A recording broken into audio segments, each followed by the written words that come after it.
welcome back. New video. But the new part, the fuel pressure regulator, has arrived. We're gonna take out this old one here, put in the new one, and we'll see how she runs. Let's get into it. We have the new fuel pressure regulator in.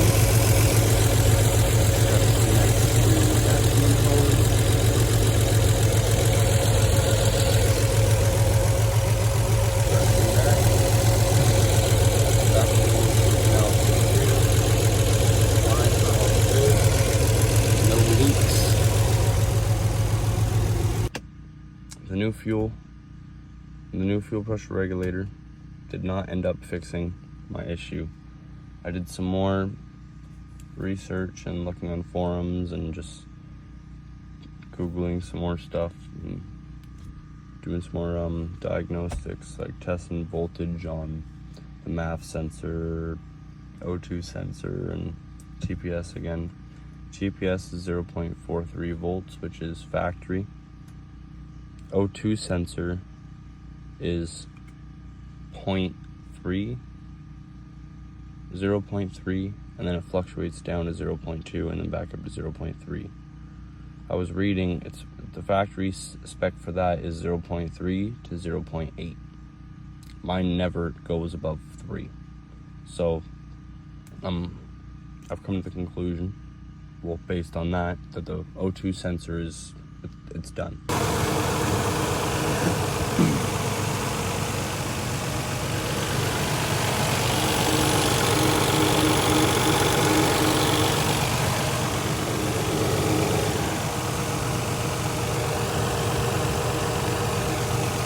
Alright, so I ended up attempting to remove the O2 sensor. I have it unplugged from there. Let's take it off this mount. Unplugged from there, fed through here, and then all the way down there. Here it is. I don't know if you guys can see it right there. Right there. So I ended up removing this plug right here just to have access for my cam to go down, and remove the dipstick. I have that right there. This was the winning combo for me.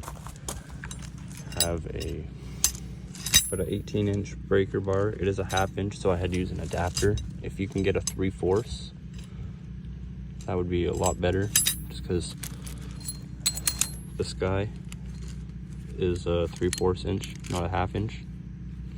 So then I put this on a swivel socket, and then I used the longest extension I could have. It's shorter than the breaker bar, so yeah, 18, probably like a 15-inch extension.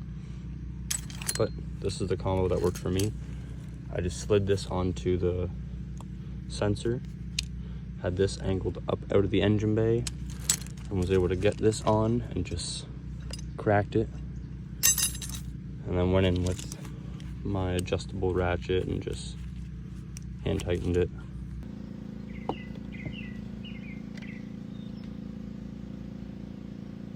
Went ahead, had this sensor soaking for 20 hours in fresh gasoline. This is the color, and this is everything it pulled out. Nice and grimy in there. I have the sensor over there on that table, drying out in the sun. Once that's fully dry, we'll go and reinstall it. Hopefully that fixes the issue. Back for a test drive. The car seems to be working good after the O2 sensor is cleaned. Still a little hiccup, so I'm assuming it needs a brand new sensor. Gonna go ahead and order that. Hopefully that's been here soon.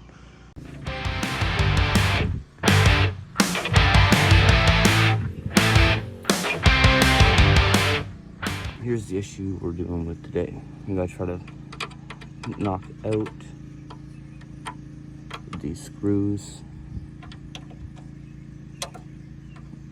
Got my punch here, got my hammer.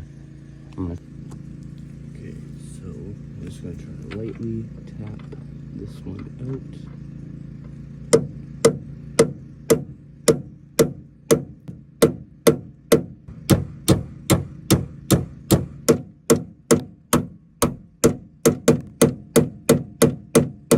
Oh, I ended up having to drill out the old screws or old bolts that snapped.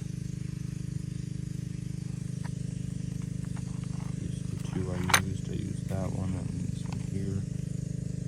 I'm not sure what the size is. They don't have them on them. Those are the two I used. Just went, drilled them out. Now I'm just gonna get screws or bolts, run them through, and then just screw them on. I still could not hammer these out for the life of me. I was reading, I guess they tack weld them into place.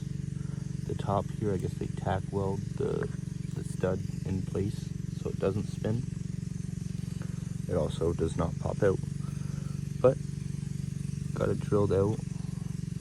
Pretty nice. That one came out good. This one's a bit rough, but it'll work. So now we just gotta go try to find screws or get screws. Went through my jar of bolts. Found two that fit. Just have to put some JB Weld on them to stop them from spinning around. And just keep them in place. And then both seats out. Working on, I might leave the rear. I'm not sure if I need to take it out. If I do, I'll remove it. Just gonna pull the carpet, assess the frame damage on the floor pans, and get started on repairing that.